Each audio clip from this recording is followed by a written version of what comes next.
푸른 봄을 기록하고 있는 우리는 청춘 예찬입니다.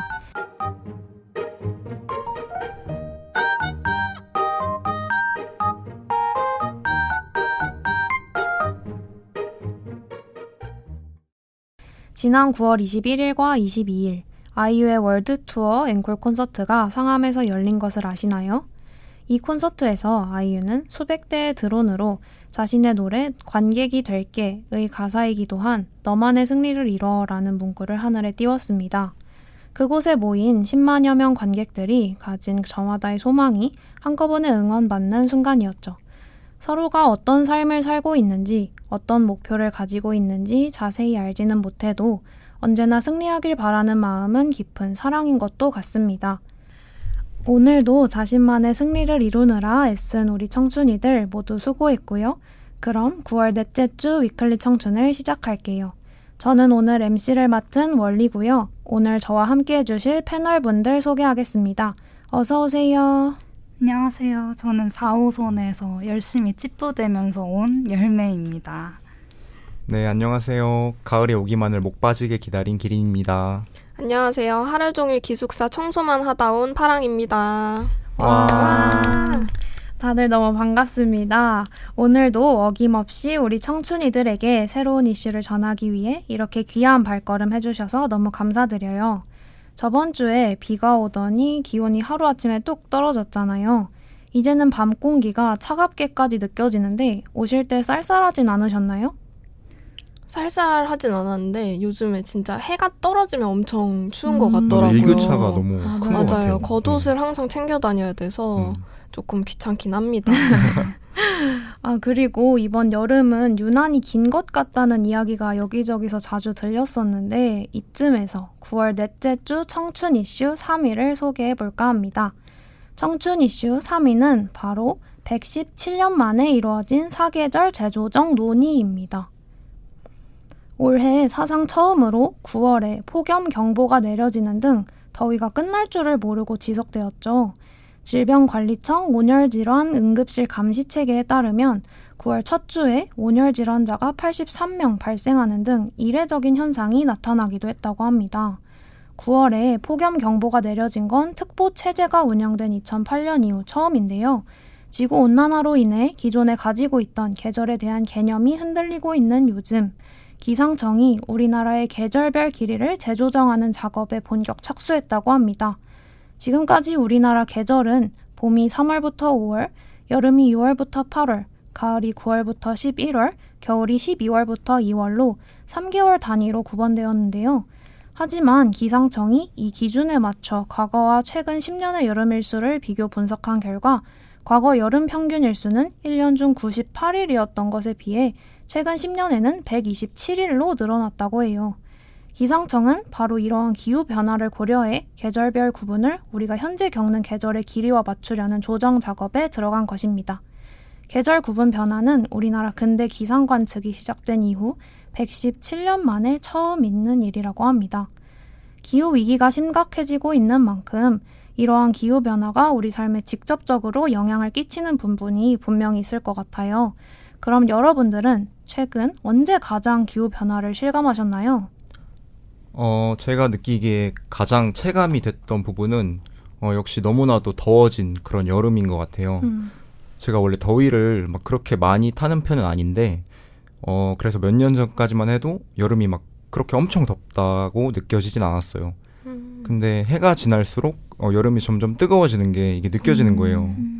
그리고 특히 올 여름은 추석 이후까지가 뭐 폭염 경보 울릴 정도로 너무 더웠던 것 같아요. 맞아요. 네. 그리고 장마 기간도 예전처럼 딱 언제부터 언제까지 장마다 이렇게 정해지지 않고 무슨 동남아시아 날씨처럼 막 스콜성 호우가 내리는 것으로 변하고 있는 것 같아요.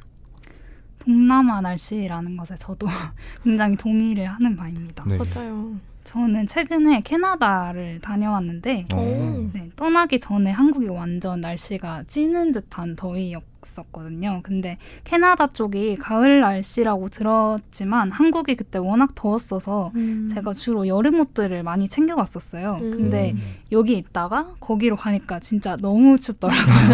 너무 추워서 도저히 반팔로는 걸어 다닐 수가 없을 정도로 너무 추워서 제가 좀 기대를 했었어요. 한국에 가면 이제 9월 초쯤이어서 이제 조금 선선해지겠다. 그러면 가을 옷들을 조금 입을 수 있겠다라고 기대를 했었는데 근데 왔더니 저는 진짜 필리핀인 줄 알았어요. 너무 덥고 너무 습해가지고 그래가지고 그 더위와 습기가 또 계속됐다는 게 저는 거기에 굉장히 충격을 먹었거든요. 그래서 더운 것도 더운 건데 뭔가 예전 여름보다 많이 습해진 느낌이랄까? 그래서 맞아요. 더 예전보다 많이 불쾌한 것 같고 또 가장 큰 문제는 그런 습한 여름이 굉장히 오랫동안 지속된다는 게 제일 큰 문제라고 생각을 합니다. 맞아요. 다들 확실히 여름이 길어진 거에 가장 크게 체감을 하고 계신 것 같은데 저도 진짜 제가 20 몇 년간 살아오면서 에어컨을 이렇게까지 많이 튼 적이 있었나? 막 그렇게 생각을 한번 해보게 되더라고요.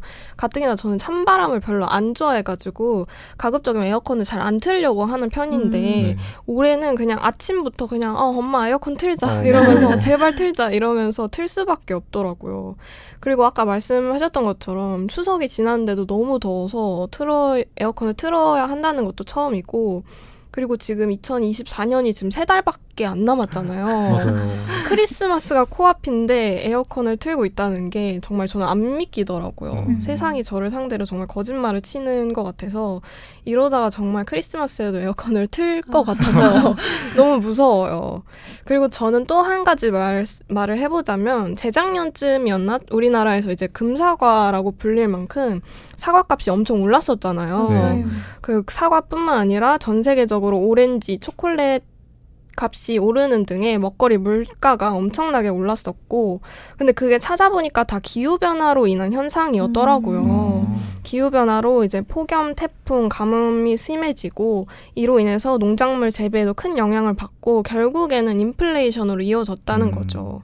근데 지금은 뭔가 어느 정도 일단락된 것 같아 보이긴 하지만 저는 앞으로 더 이런 인플레이션이 더 빈번하고 심하게 일어날 것 같다라는 생각이 들더라고요. 오, 약간 시사 채널 방송 같다는 생각도 갑자기 드는데 기후변화로 인해서 이렇게 계절이 재조정되는 걸 넘어서 경제까지 안 좋아진다는 게 진짜 무서운 것 같아요. 맞아요. 저도 방금 말씀해주신 파랑님처럼 원래 에어컨 바람을 좋아하지 않기도 하고 냉방병 걸리는 게 진짜 너무 싫어가지고 맞아요. 여름에도 긴팔 긴 바지를 좀 선호했었거든요. 근데 올여름은 다 갖다 버려야 했던 것 같아요. 맞아요. 지금도 반팔 입고 계시잖아요. 또 에어컨 없이는 진짜 살 수 없는 사람이 되기도 했고요. 너무너무 더워서 버틸 수가 없는 것 같아요, 이제는. 그리고 여름이 어찌나 긴지 한 6월부터 9월 중순까지는 거의 진짜 4개월 장장 여름이 이어졌다고 생각도 듭니다. 맞아요. 끝나지 않는 여름이 너무 힘들었어요. 또 앞에서 말씀해 주셨는데 스콜성 소나기 이게 진짜 이번 여름에 저에게 가장 큰 변수였던 것 같아요. 매일 혹시 몰라서 우산을 챙기게 만든 장본인이기도 하고 분명 나갔을 때는 맑았는데 갑자기 5분 이동하니까 막 소나기가 쏟아지고 또 그치고 또 쏟아지고 해서 너무 힘들었습니다. 맞아요. 이렇게 우리 일상에 많은 변화와 변수를 가져온 기후변화로 인해서 기상청에서는 사계절을 재조정하는 작업에 착수했다고 말씀을 드렸는데 물론 기상청에서 저희보다 훨씬 전문적으로 잘 하시겠지만 말 나온 김에 저희끼리도 한번 사계절을 재조정해보면 어떨까 싶어요. 여러분들은 현재 우리나라 계절이 어떻게 구성되어 있다고 생각하시나요? 저는 뭔가 우선 봄과 가을이 확 줄어든 것 같아요. 우리나라는 이제 사계절이 뚜렷한 나라였잖아요. 근데 이제는 봄 진짜 근데 여름, 겨울은 왕창인 느낌이랄까요? 근데 이제 가을이 오고 있어서 이게 얼마나 더 머무르다 갈지는 모르겠지만 또 금방 바로 추워질 것 같은 느낌이에요. 막 그 수능의 계절이 다가오고 있다고 하잖아요. 네. 그래서 그리고 또 저는 봄의 소중함을 올해 들어서 정말 뼈저리게 느꼈거든요. 막 햇빛 딱 적당하고 따뜻하고 바람도 살살 불어오는 이 날씨가 얼마나 감사한 건지. 근데 또 눈 깜짝할 사이에 너무 더워지고, 그래서 제가 느끼기엔 봄과 가을은 이 초성, 비읍과 기역 정도만 남아있고 여름, 겨울은 이제 볼드체로 엄청 크게 존재하는 것 같아요. 뭔가 뭐 봄하고 가을이 아예 사라질 것 같기도 하고요. 비읍과 기역 좀 슬프네요.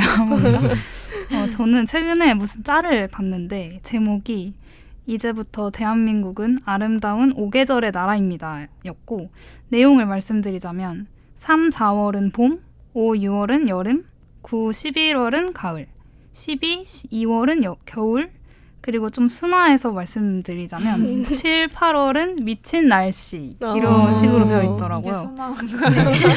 굉장히 순화된 버전인데 제가 생각했을 때는 이게 딱 맞는 것 같다는 생각이 들어요. 뭔가 겨울이 길어져서 사계절이 사라진다기보다 요즘에는 여름이 너무 길어져가지고 파랑님 말씀처럼 봄, 가을이 사라지는 느낌이랄까? 그래서 선선하고 따뜻한 그런 공기를 조금 더 오래 느낄 수 있으면 좋겠다는 생각이 들어요. 사계절을 가지고 있다는 게 우리나라의 뭔가 자랑거리 중 하나였는데 네. 그게 점점 희미해지고 있다는 생각이 들어서 종종 사계절이 뚜렷하던 시기로 돌아가고 싶다는 생각을 합니다. 저도 정말 공감하는데요. 이제 대한민국의 7, 8월은 진짜 말씀해주신 것처럼 미친 게 많은 것 같아요. 제 생각에는 3월 중순부터 5월 중순까지가 봄이라고 생각하고, 또 5월 말부터 9월 중순까지가 여름, 9월 말부터 10월이 가을, 그리고 11월부터 3월 초가 겨울이 아닐까 생각합니다. 저도 원리님하고 생각이 좀 비슷한데요. 그래도 저는 뭔가 봄이 그래도 5월 말까지는 좀 봄이라고 생각을 해요. 그리고 그 다음에 5월 말부터 9월 초 중반까지가 여름인 것 같고, 그리고 가을은 정말 짧게 이제 9월 중순 정도부터 한 11월 초중반 그 정도까지인 것 같아요. 그리고 나머지 11월 중반부터 뭐 3월 초까지 그 정도가 겨울이라고 생각합니다. 진짜 앞에서도 말씀해주신 것처럼 예전에 장난 반 진심 반으로 진짜 이러다 봄 가을 다 없어지는 거 아니냐라고 자주 말했었었는데 맞아요. 진짜 이게 말이 씨가 된 건지 현실이 점점 그렇게 되어가고 있네요. 더 무서운 현실이 오지 않도록 계속해서 기후위기에 관심도 갖고 동시에 달라진 계절에 적응해 나가며 살아야겠습니다. 그럼 이쯤에서 청춘 이슈 3위였던 사계절 재조정에 대한 이야기는 마무리하고요. 바로 2위 이슈 소개하겠습니다. 9월 넷째 주 청춘 이슈 2위는요. 하이브의 미니진의 복귀를 요구한 뉴진스입니다. 지난 9월 11일 뉴진스는 유튜브 라이브를 통해 9월 25일까지 어도어를 원래대로 돌려놔달라라고 요구했죠. 어도어는 대표이사 미니진을 8월 27일 해임하여 미니진은 어도어 법인 대표이사직을 잃었지만 사내이사직은 그대로 유지되고 있는데요. 뉴진스의 공식적인 요구대로 미니진 대표가 복귀하기 위해서는 어도어에서 이사회를 열어 사내이사 미니진을 대표이사로 다시 선출하고 등기해야 한다고 합니다. 하지만 이미 새로운 대표이사가 취임되고 법인 등기를 마쳤기 때문에 하이브가 뉴진스의 요구를 들어줄지는 미지수라고 합니다. 하이브의 미니진 배임 혐의 고발부터 미니진의 기자회견, 미니진의 의결권 행사 금지 가처분에서의 승소, 미니진 대표이사 해임, 그리고 뉴진스의 유튜브 라이브까지 반년도 안 되는 시간 동안 정말 많은 일이 일어나고 있는 현재, 뉴진스가 다시 예전으로 돌아갈 수 있을지 귀추가 주목되고 있는 상황입니다. 하이브와 미니진의 분쟁에 뉴진스가 공식적으로 입장을 밝히면서 팬들의 걱정이 점점 커지고 있는데요. 여러분들은 이 상황 전반에 대해 어떻게 생각하시나요? 저는 사실 이전에 미니진 전 대표와 하이브 간의 갈등과 분쟁이 존재했다. 그리고 미니진 전 대표가 그 했던 기자회견이 이슈가 된 것, 그 정도만 알고 있었어요. 네. 근데 이제 위클리 청춘 이번 걸 준비하면서 나름 이제 조사를 좀 해봤는데 여기에 상당히 복잡한 그런 이해관계가 얽혀 있는 것 같더라고요. 하이브, 어도어, 미니진 전 대표 측의 의견과 주장이 모두 납득할 만하다고도 느꼈어요. 그래서 사실 이러한 문제들에 대해 제가 뭐 어떻게 생각한다 이런 의견을 내기는 좀 어렵다고 그렇게 생각을 했어요. 하지만 직접적인 관계가 없는 소속 아티스트인 뉴진스가 그 본인들 스스로 안타까운 심정을 토로한 거는 저도 너무 마음이 아팠어요. 이게 오죽하면 아티스트가 기자회견도 아니고 그 라이브 방송을 통해서 의견을 표출했을까요? 하루빨리 사태가 일단락되어서 소속 아티스트의 피해가 최소화되었으면 하는 바람입니다. 저도 기린님처럼 그 라이브를 보고 상황이 얼마나 심각하면 이 어린 친구들이 위험을 무릅쓰고 직접 나서서 얘기를 할까 하는 생각이 들었어요. 아마도 그 친구들도 자신의 무언가를 포기하면서까지 그 이야기를 했다고 생각을 하는데 그걸 보면서 대단하다는 생각도 들지만 한편으로는 왜 이 아이들까지 이렇게 나서게 만들었을까 하면서 좀 안타깝더라고요. 맞아요. 어른들의 선에서 짊어져야 됐던 어떤 책임 같은 것들이 이렇게 어린 아이들에게까지 내려왔다는 게 너무 속상하더라고요. 제가 K-팝에 크게 관심은 없어서 잘은 모르는데 제가 아는 바로는 그 걸그룹 여자친구도 하이브 레이블로 들어간 이후에 해체된 걸로 알고 있는데 일각에서는 뉴진스도 이렇게 여자친구처럼 해체되는 게 아니냐 이런 말들이 있더라고요. 그래서 여자친구 일도 되게 안타까운데 심지어 이 뉴진스라는 친구들은 데뷔한 지 이제 막 2년밖에 안 된 앞날이 너무너무 창창한 친구들이잖아요. 맞아요. 그래서 꿈을 이루겠다는 일념으로 모인 이 어린 친구들의 미래가 어른들의 싸움에 달려있다는 게 저는 좀 화가 나더라고요. 맞아요. 그래서 K-팝이 누군가에게는 단지 장사 수단이겠지만 또 누군가한테는 꿈이자 미래일 텐데 어떻게 보면은 저는 이 모든 사태가 K-팝을 상업적으로만 보는 어른들의 욕심 때문에 벌어진 게 아닌가 그런 생각이 좀 들었던 것 같아요. 아이돌들도 하나의 아티스트로 성장할 수 있는 발판이 마련되었으면 좋겠다는 생각이 들었습니다. 근데 확실히 다 이 사태에 대해서 다 똑같이 느끼고 있는 것 같아요. 네, 맞아요. 네, 저도 좀 이번 방송을 준비하면서 많이 찾아봤는데 아까 기리님도 그렇고 열매님도 말씀하신 것처럼 뭔가 이 나이도 어린 친구들이 이렇게까지 공개적으로 자기 입장을 말해야 했던 사건이 과연 여태까지 있었나? 약간 생각해보게 되더라고요. 또 이런 어른들의 싸움에 휘말려서 이 아이들까지 상처를 받아야 하는 일인가 싶었어요. 좀 다른 얘기긴 하지만 저는 애초에 이렇게 너무 어린 나이에 연예계에 데뷔하는 것 자체도 좀 문제가 있다고 생각을 합니다. 그래서 좀 다시 얘기해보자면 그냥 자신의 꿈을 펼쳐도 모자랄 시기인데 뭔가 안 해도 될 경험들을 하게 되는 것 같아서 되게 안타까운 마음이 컸어요. 맞아요. 저도 앞에 말씀해주신 거랑 거의 비슷한 의견인데 개인적인 견해를 아주 솔직하게 드러내긴 조심스럽지만 그래도 제 입장을 조금 말해보면 저는 하이브의 몸집이 커지면 커질수록 어떤 K-팝 업계에 부작용이 많을 거라고 생각을 했었어요. 그리고 이번 사건이 그중 하나가 아닐까라고 생각도 들었고요. 그리고 앞에서 많이 얘기해 주신 것처럼 현재 이 사건으로 인해 가장 큰 어려움을 겪고 있는 건 뉴진스라고 생각합니다.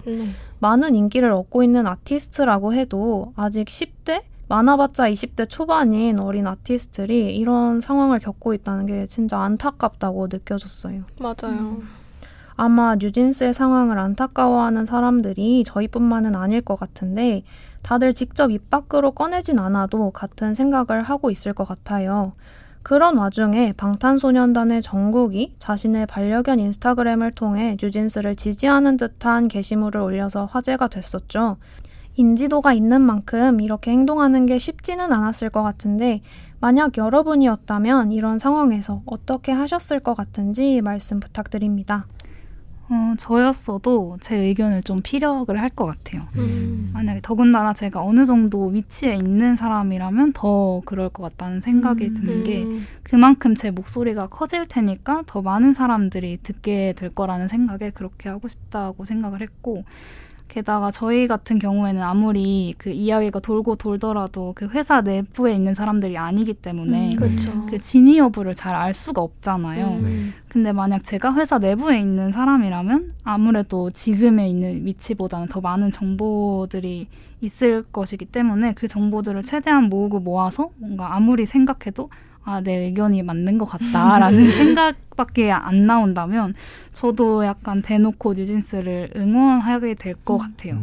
아무리 많은 사람들이 등을 돌리더라도 결국 나중에 진실이 밝혀지게 되면은 승자는 분명 진실을 지지한 사람이라고 생각을 하기 때문에, 그리고 또 그 어린 친구들이 아무리 연예인이고 잘 알려져 있다고 해도 힘이 얼마나 있겠어요. 그래서 조금이나 아마 도와줄 수 있으면 좋은 게 아닐까 생각합니다. 그래서 제 목소리로 인해 문제가 해결되는 건 아니겠지만 조금의 힘이라도 제가 보태줄 수 있으면 되지 않을까라는 생각이 들어요. 네, 만약 저였어도 정국님처럼 뉴진스를 지지할 것 같아요. 왜냐하면 뉴진스는 사실 아티스트잖아요. 근데 회사의 갈등으로 인해서 그 소속 아티스트가 피해를 보는 상황은 전 없어야 한다, 그렇게 생각하거든요. 그래서 저도 그러한 마음에서 뉴진스를 지지할 것 같은데, 그 정국님이 이제 대놓고 본인의 의견을 뭐 지지한다 이렇게 피력하신 게 아니라 그 좀 모호한 해석이 가능하게 글을 올리셨잖아요. 맞아요. 네, 저도 뭔가 그렇게 할 것 같다, 그런 생각이 들었어요. 근데 저는 마음은 굴뚝 같은데 네. 뭔가 만약에 내가 이 위치였다면 뭔가 못할 것 같다는 생각이 딱 드는 거예요. 뭔가 어쨌든 간에 본인이 속한 소속사이고 갑을 관계가 유지되어 있는 계약 관계잖아요. 그래서 나중에 어떤 페널티가 있을지도 모르고 또 앞으로 뭔가 활동을 계속 해나가야 하는 상황에서 그런 목소리를 내는 건 정말 쉽지 않을 것 같다라고 생각이 들더라고요. 근데 그런 의미에서 뉴진스 지지 입장 표명은 정말 대단하다고 생각을 합니다. 뭔가 제가 못할 걸 해내는 사람들은 정말 멋있는 것 같아요. 그렇게까지 생각은 못 해봤는데 진짜 대단하네요. 사실 제가 알기로는 전국 외에도 많은 선배 아티스트가 뉴진스를 직간접적으로 지지한 걸로 알고 있어요. 먼저 같은 일을 시작한 선배들이 어려움을 겪는 후배에게 응원을 보내는 건 이런 상황에서 정말 좋은 반응이 아닐까 싶습니다. 저도 이런 사례처럼 옳다고 생각하는 쪽에 응원을 보내고 싶기도 하고요. 특히 같은 업계에서 영향력 있는 목소리를 가졌다면 더더욱 목소리를 내려 할 것 같아요. 추가로 약간의 바램을 더해보자면 상황이 어떻게 될지 앞으로 더 지켜봐야겠지만 이 사건을 계기로 K-팝 산업이 조금은 더 나은 쪽으로 나아갔으면 좋겠습니다. 그럼 하이브와 미니진 그리고 뉴진스에 대한 이야기는 여기서 마무리하고요.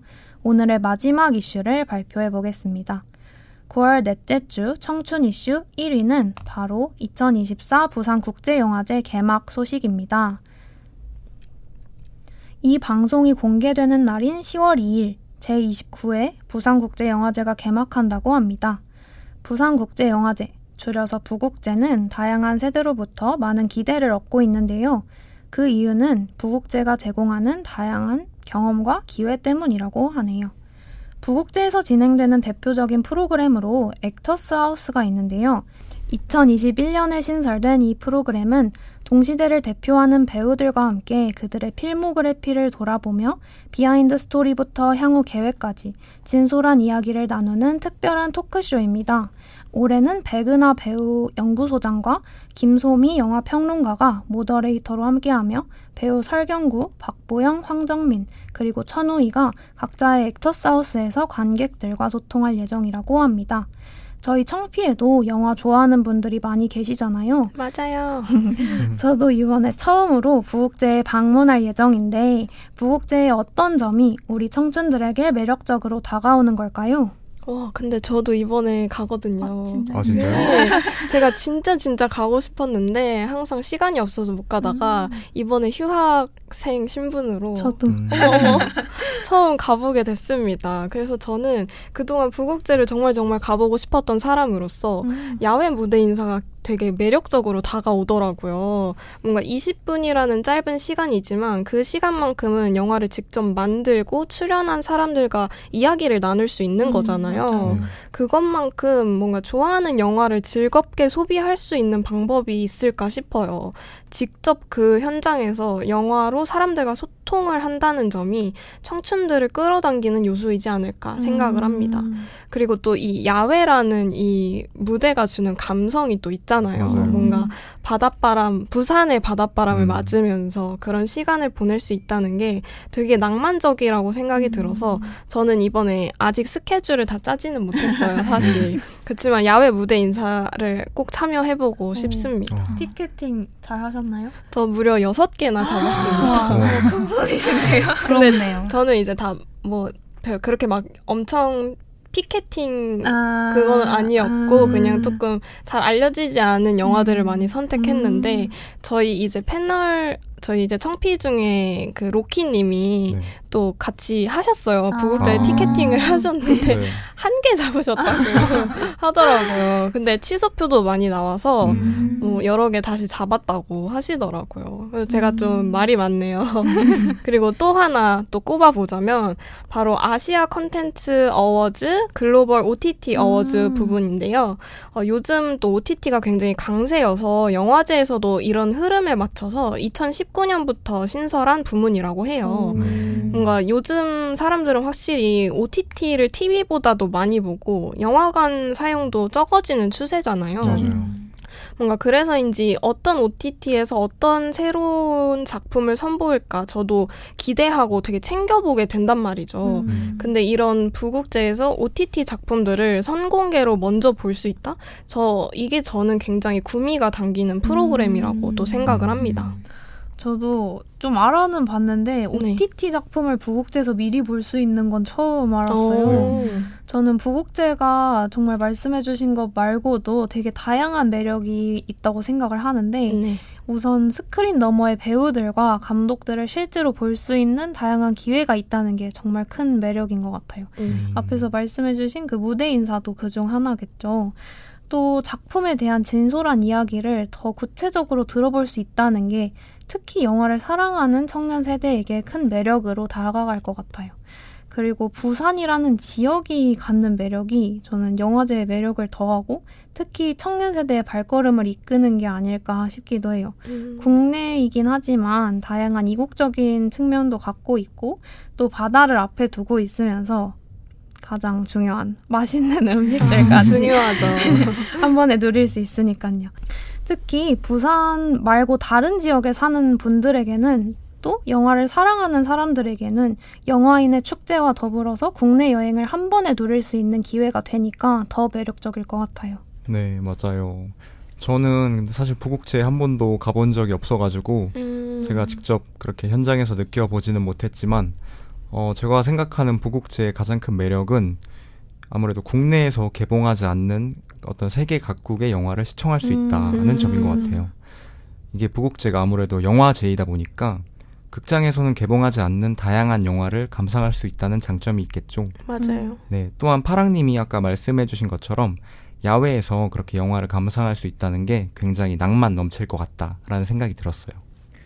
저도 아직 부국제에 가본 적이 없어가지고 오늘 녹음을 위해 이것저것 찾다 보니까 청춘들이 관심을 기울일 만한 영화가 하나 있더라고요. 그래서 저는 영화를 소개를 해드리고 싶은데 물론 아직 보진 않았지만 이란희 감독님의 3학년 2학기라는 영화인데요.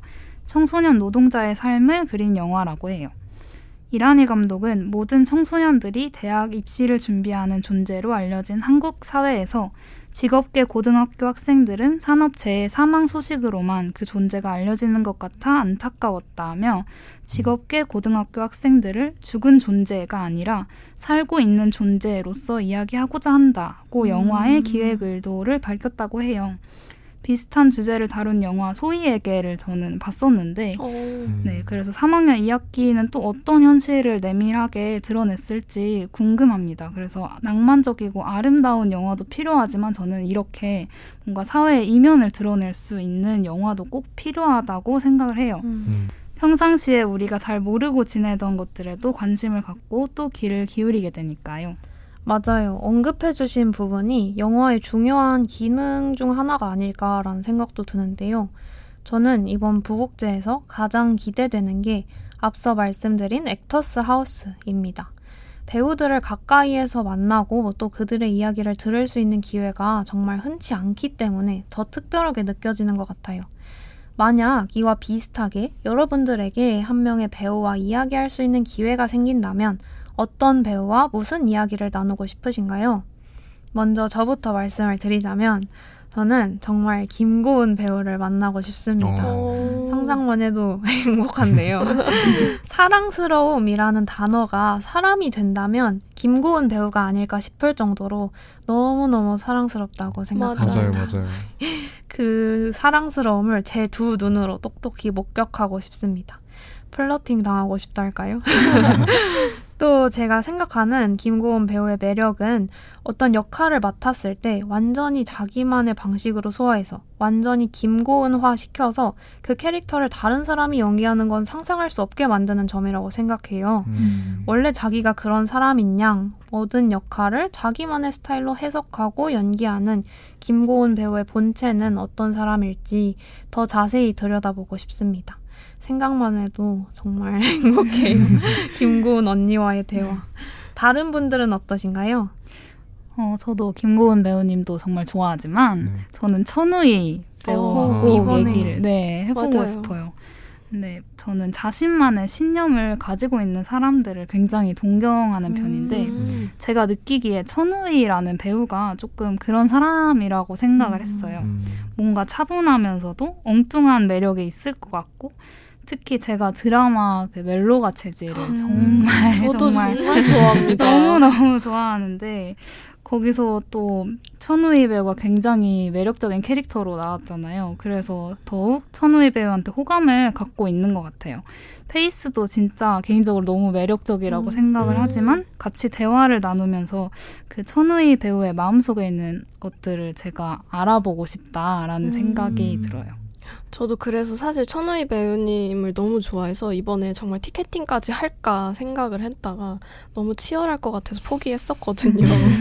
그래서 제가 또 생각해본 배우분이 저는 황정민 배우를 만나고 싶다고 생각을 했어요. 혹시 이번에 베테랑2 다 보셨나요? 저는 아직 안 봤어요. 다들 아직 안 보셨구나. 제가 딱 베테랑2를 보고서 황정민 배우를 만나면 진짜 좋겠다라는 생각이 딱 들더라고요. 이제 황정민 배우가 다른 TV 프로그램에 나온 걸 봤는데 엄청난 사랑꾼이시더라고요. 봤어요. 다 보셨죠? 막 아내분께 편지를 매일매일 쓰고 그거를 막 되게 막 뭐라 해야지 누워서 발 흔들면서 되게 막 귀엽게 쓰시더라고요. 그런 것도 엄청 반전이었고 막 그냥 다른 패널분들께 하는 말투나 행동이 너무너무 다정하고 뭔가 기존에 저희가 영화에서 보던 그런 건달이나 뭐 그런 배역들 있잖아요. 그런 거하고 너무 다르길래 진짜 반전 매력을 확 느꼈어요, 제가. 그리고 이거는 뭔가 저희 엄마랑 베테랑2를 보고 나와서 한 얘기인데 황정민 배우가 맡는 배역이 뭔가 언행이나 그런 게 거칠고 되게 폭력을 자주 쓰는 캐릭터가 되게 많잖아요. 근데 살면서 사실 현실에서는 저희가 그런 폭력적인 순간을 맞닥뜨릴 상황이 별로 없는데 뭔가 그래서 아무리 연기지만 그런 걸 어떻게 정신적으로 또 극복해내는지 그런 것도 참 궁금하더라고요. 저는 이제 만약에 한 배우님과 만날 수 있는 기회가 주어진다면 저는 무조건 이병헌 배우님을 만나보고 싶어요. 일단 짱짱하네요, 라인업이. 그러니까요. 이유가 뭐냐면 일단 제가 가장 좋아하는 배우시기도 하고 이병헌 배우님이 연기로는 이제 대한민국에서 손꼽히는 그런 분이시잖아요. 네, 그래서 만나보고 싶고 만나면 뭐 거창한 질문이나 뭐 그런 것보다는 그냥 일상적인 이야기를 한번 나눠보고 싶어요. 원래 그런 소소한 이야기를 나눌 때 사람의 진짜 매력이 느껴지는 것 같다라고 생각을 하거든요. 그래서 이병헌님과 그런 이야기를 나누면서 평소에 이제 알려져 있지 않던 그런 가치관이나 삶을 대하는 태도 그런 것 등에 대해서 한번 이야기를 나눠보고 싶습니다. 진짜 생각만 해도 좀 설레네요. 제가 본 것 중에 가장 설레어하시는 표정인 것 같아요. 진짜 사람 일은 어떻게 될지 모르는 거니까 언제 어디선가 꿈에 그리던 그분들을 만날 수도 있으니 우리 각자 하고 싶은 말들 잘 마음에 품고 다녀봅시다. 그럼 2024 부산국제영화제 개막 소식을 끝으로 9월 넷째 주 위클리 청춘은 여기서 마칠게요. 기후위기로 뚜렷했던 사계절이 흐려지고 대한민국의 자랑이자 희망이었던 K-팝 산업은 그 산업을 만들어낸 사람들에 의해 변질되고 있습니다. 그러나 동시에 1996년 부산에서 무슨 영화제냐라는 우려로 시작했던 부산국제영화제는 지금까지 사라지지 않고 아시아를 대표하는 영화제로 자리 잡았죠. 우리는 이렇게 절대 변할 것 같지 않던 것이 변하고 금방 사그라들 거라고 예상했던 것은 오히려 그 힘을 오래 유지하는 시대에 살고 있습니다. 누구도 미래를 정확히 예측할 수 없는 이 불확실성의 시대에서 우리는 어떻게 살아야 할까요? 어차피 아무것도 대비하지 못할 테니 그냥 마음 놓고 이 순간을 즐기자 라고 해버릴 수도 없고 그렇다고 매 순간 불안해할 수도 없는 노릇이니까요. 저는 아직 모르겠습니다. 이런 시대에서 어떻게 사는 게 잘 사는 것인지. 그저 언젠간 우리 모두 자신만의 답을 찾을 수 있길 바랄 뿐입니다. 9월 넷째 주 주간의 톡톡 튀는 이슈 업데이트, 한층 더 라이트해진 청춘들의 이슈 주간지 위클리 청춘은 여기까지고요. 저는 지금까지 MC 원리, 열매, 기린, 파랑이었습니다. 안녕. 안녕.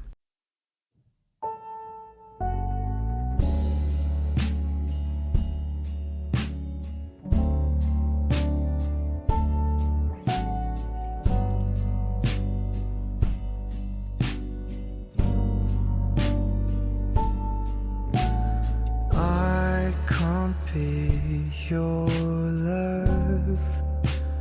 Look is too trivial for you now.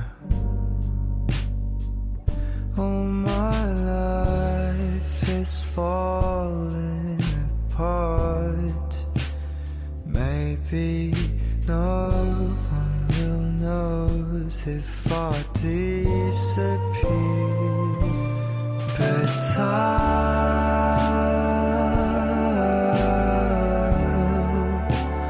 pray for you all the time. If I could be by your side, I'll give you all my life, my seasons.